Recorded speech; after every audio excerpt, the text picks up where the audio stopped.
Thank you for watching the Finance and Affirmations podcast. I appreciate you being here. Make sure you click the subscribe button so you'll be alerted when I post new content. Enjoy the episode. So I have the pleasure of having James Henderson from MTM Foundation with me today. Hi, James. How are you doing? I'm blessed. And yourself? I'm blessed as well. Thank you so much.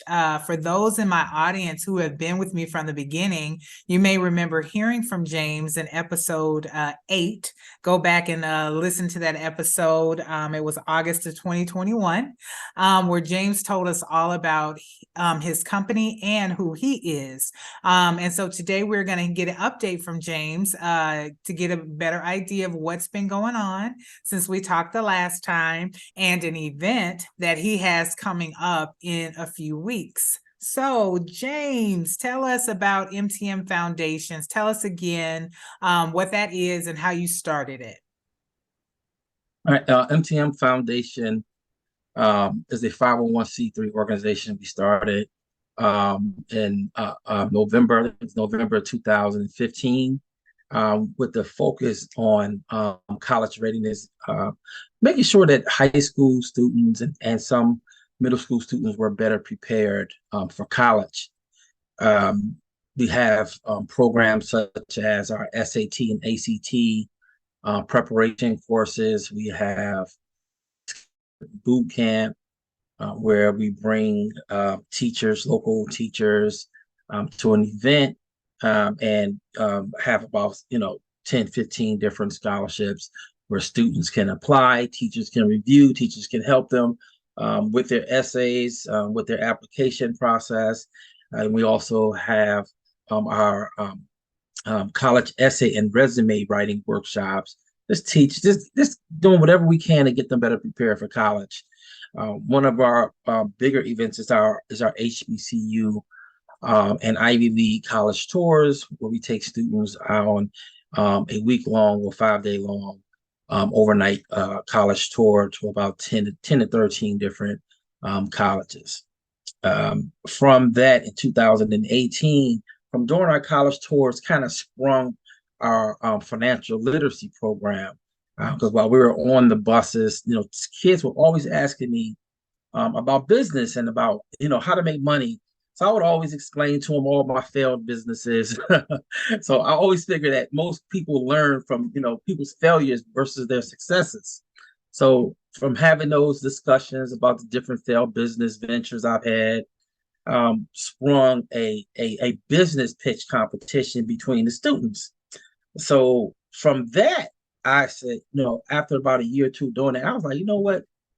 This should be taught in every single high school and middle school if possible. Financial literacy. I reached out to a couple of high schools. Coppin Academy was my first high school I reached out to the principal at the time. It was Principal Allman, and asked her if I could bring this program to her high school for free, where I teach students how to start their business. That's really from scratch, giving them the basic concept of how do you start a business, how do you develop product. And then at the end, we would have our big business pitch competition. And I think that's kind of where I met you as well. I was looking for somebody that had some experience with credit and understanding how credit worked. And that's when I brought Ms. Lankford on to discuss those things with some of our students. So that's just a little bit about things that we've been doing over the past year. We've been expanding our program to different states. We have a program out in Michigan during the summertime where we're teaching elementary school students the basic concept of how money actually works. This year we'll be in New York and in Memphis, coming out of Memphis, a college tour coming out of Memphis, Tennessee. Wow. As you all heard, that is a lot of information that James is doing. And so I know that you have a big event coming up. So can you tell us a little bit about that event? Okay. So What we have coming up on December 2nd, 2023, from 10 to 3 p.m. is our college fair. We have a huge HBCU college fair that's going to be held at Morgan State University. That event is going to host about 40 to 50 HBCU schools, where they're going to be out giving out information about their individual colleges. They're also going to be giving out scholarships. Also during that event, we're going to have a band battle of the bands event. We're going to have students, the Greek fraternities and sororities, competing for step show competition or step exhibit competition, just based on time. We also have what I call our financial guru session. So we're going to have a business session where we teach parents how to afford college. We have a couple of gurus, I call gurus, in their respective fields, that's going to be participating. I think is Mr. Roy Douglas of Aqua Financial. We also have Chase Bank that's going to be one of the financial gurus that's going to come in, talk to students about financial literacy, and to parents on how to actually afford college. We're going to do that in two forms. One is going to be a discussion, open discussion with everyone. And then we're going to break out into two different rooms where parents get more of a one-on-one questions answered that they may not have gotten answered, being able to get answered in a big group. We also are going to be giving out our own scholarships as well during this event. So it's going to be a really, really, really good event. One of the other things that we're doing, almost forgot this one, we're going to be having band auditions. So some of our HBCU schools in the area, like Howard band director is going to be at Morgan doing band auditions. So it's quite a few events. Wow, so that is action packed from 10 to 3. Like, how long have you been putting on this event, the college fairs? So this is only my second time doing the college fair. We did it last year. We had about 800 students, local, and in the surrounding area, like New York, Virginia, DC, Baltimore County areas that showed up. And we had 300 parents that showed up as well. And we always encourage parents to come to these events. We want to make sure it's a family engagement type of event, because when we have our FAFSA workshops, parents need to know all the nuances and the changes that happens with FAFSA. When we have our financial literacy event, parents are the ones that need to know this information. They're the ones that's going to be taking this information and putting it into action. This year, we're anticipating about 1,500 students and parents to participate. We have an excellent, beautiful room on a beautiful campus at Morgan State University. I'm not sure if anybody's ever had a chance to come visit Morgan, but we're also going to be doing tours of Morgan campus as well. It's a beautiful campus. I call it Morgan is what I call my Wakanda University. It is a perfect university for me, and that's what my job is, to help students find the perfect university or their Wakanda University that's for them. And so this may answer the question that I was going to ask you, but when you put on the fairs, you had one last year and you have one this year. It sounds like it's going to be bigger than it was last year, which is great, which means it's growing. Mm-hmm. What is your expectation when you put on these fairs? What is your expectation for the students and for the parents? My expectations for the students is to come and not just come to look at their one individual school, but to make sure that they touch bases with all of the different colleges. Not only the different colleges, we're going to have the Divine Nine alumni chapters there as well, giving out information about their programs. But they have to be able to suck this culture in, because I'll be honest, a lot of these students are coming from areas where they are the minority in a lot of different fashions, in their high schools, in their cities, in their communities. and they're looking for something different. So I want them to really come and spend time with us and soak up this information and this knowledge, and this culture that we have, and find out what's so special about our HBCU schools. And as far as our parents, I need my parents to really understand and put themselves in a better position to be able to afford college. Uh, if you want your students to go off to college, it's a process. It's not something you just wake up one day and be like, oh, you should go off. No, it's a process. You got to understand that process, and it costs money. And my job is to help make college free for you, whether it's giving you information, resources, or tools. I have to be able to give those three to each one of my parents and students: information, resources, and tools. If I'm just giving them information, I'm just wasting their time. Wonderful. So there's multiple colleges that will be there. There's a step exhibition. There are auditions for the different Band. bands. There's financial literacy, helping the parents understand how to pay for college, and I'm sure some other things will be discussed in those venues. So when I think about just the short time I've known you, it sounds like your program has just doubled and tripled each year. So take us through just really quickly. You started in 2015, 2016? Yep, 2015 we started doing the Okay. program. Okay. Well, And let me so, take you back a little further.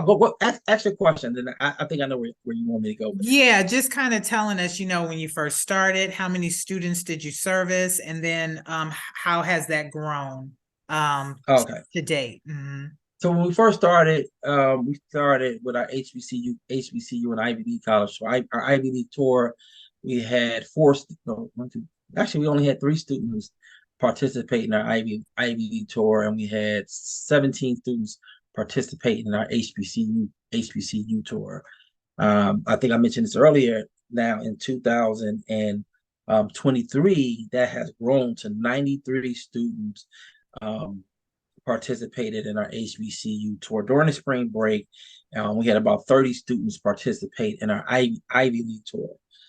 It's growing. It's really, really growing, um, based on the fact that I'm having students fly in to Baltimore from literally everywhere. Yeah. I mean, I have a group of Asian American students that fly in from California and Vegas every single year to participate on our Ivy League tour. Wow. During the pandemic, which was a really, really rough time for us, I'll be honest, we almost closed our doors Mm. due to the pandemic.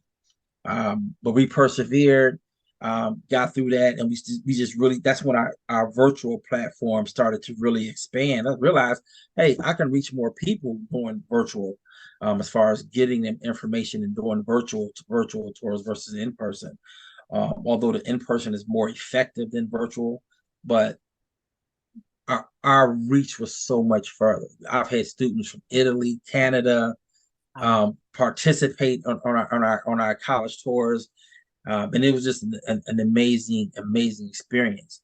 And now we've expanded into doing programming out of Michigan for the past 3 years.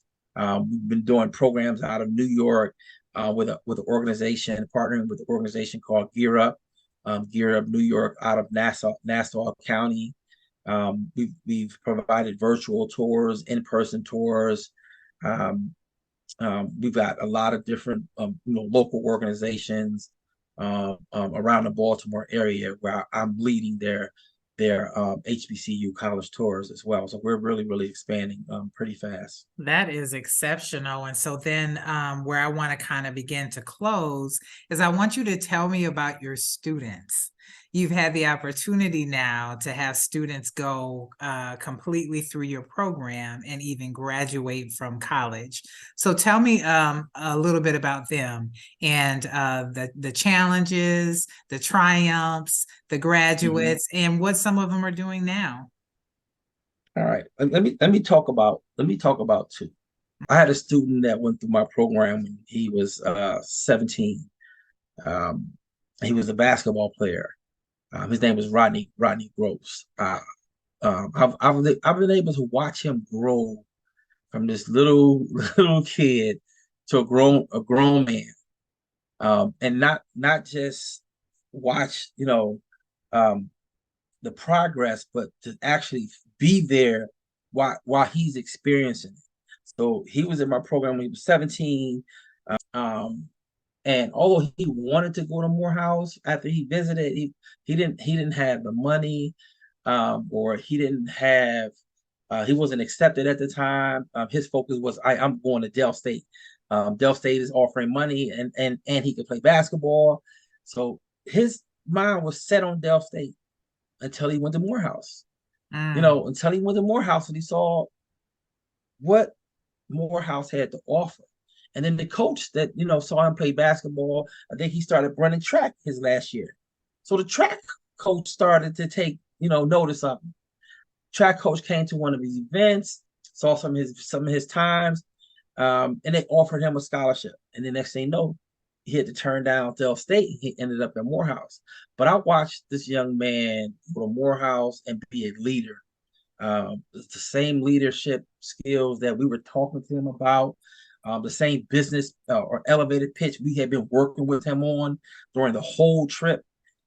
He went to Morehouse and just flourished. He became an Wow. alpha. He plays Alpha Fraternity Incorporated.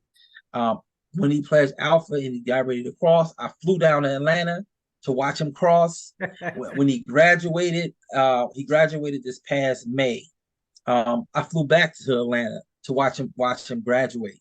Right now, he went to California to do another internship. He's studying kinesiology. He's getting ready to start graduate school. He's just, I mean, the progress to just watch it unfold in front of you. I'm gonna jump back a little bit back to when I met him on a college tour, when I'm taking him around these different schools, and this happens a lot. I know when it happens. I know when the students find their school. I know when they find their Wakanda University. You can see it in their face. They don't have to say nothing. Absolutely no words. It's just a glimmer in their eye when you see them, and it's just something that, like, it happened to me when I walked on Morgan campus. It stopped me in my tracks to be able Mm. to see them many Black people in an area where you become the majority, and it shocks you. And I just sat there, and I can tell it when I see it in the kids' eyes, and that's what inspires me to keep pushing and keep doing it, even when I'm tired. Sometimes these trips can be long, a lot of walking. Yeah. um, I can see it in his eyes to see where he is now. It is super, super, super great. Um, and as another kid, student named Taylor. Um, Taylor Abrams, one of the first students to graduate. She went to North Carolina A&T. And me and her always have this battle: who has the best homecoming? She always saying, "G home, whatever, whatever, greatest homecoming on earth or something." And I tell her Morgan homecomings are way, way better. Mm. But watch her become a lady of Alpha Kappa Alpha Sorority Incorporated, to be on campus and watch her graduate. I had to actually sneak into her graduation because it was still during the pandemic, and they only give students 2 tickets. They Yeah. know they have, we come from big families, so I Right. had to sneak into her graduation, and it was just interesting. But to watch her grow, then she went to Morgan. Then after she graduated from A&T, she went to Morgan State to get her master's degree. She got her Wow. master's degree in 1 year. Wow. In 1 year, she got her master's degree. And I was being able to be there and watch her graduate and be with her family. Sometimes it can become an overwhelming feeling, Yeah. of just gratitude to be able to be around so many great students. But a lot of this is what we do it for. We do it so we can see the growth, so they can see. I didn't have an opportunity to go to a college tour, or even to know that there were college tours out. I mean, colleges out there specifically, for people of color. Yeah. Although I grew up in the Bill Cosby, or what is that show? Bill Cosby Different show, world and Cosby Show, or the Different World. No, I just assumed that this was just television. I was still young. That's just Mhm. television. Back then we only had 2 or 3 channels, so it was just a big television show to me. Right. And although they did talk about Hillman, I think it's Hillman College, I always thought all that stuff was fake. But being able to go to an HBCU school and being able to tour and talk to students at Ivy League schools, I see the difference.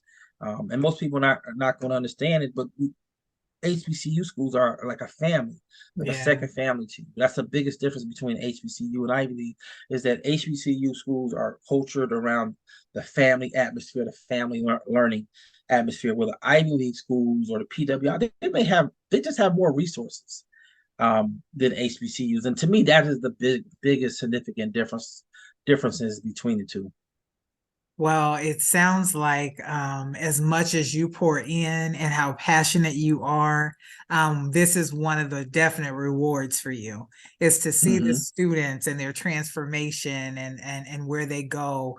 And every time I hear you talk and every time I see you post, and I'm just inspired by what you're doing. You're really, really doing good work. You're doing good work, and work that is needed in our community. So can you tell us where parents or students can get in contact with you if they want to be a part of your program?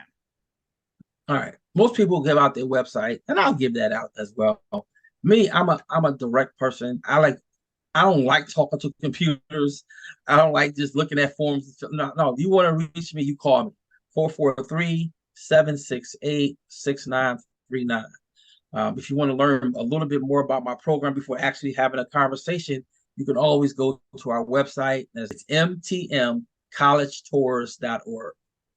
And you can go to our website. You can look at whatever programs that we have. You can register from there. You can see who are some of our partners. You can look at and see different pictures from different events as well that we've had. And so then can they also go to the website and register for the college fair that's coming up on December 2nd?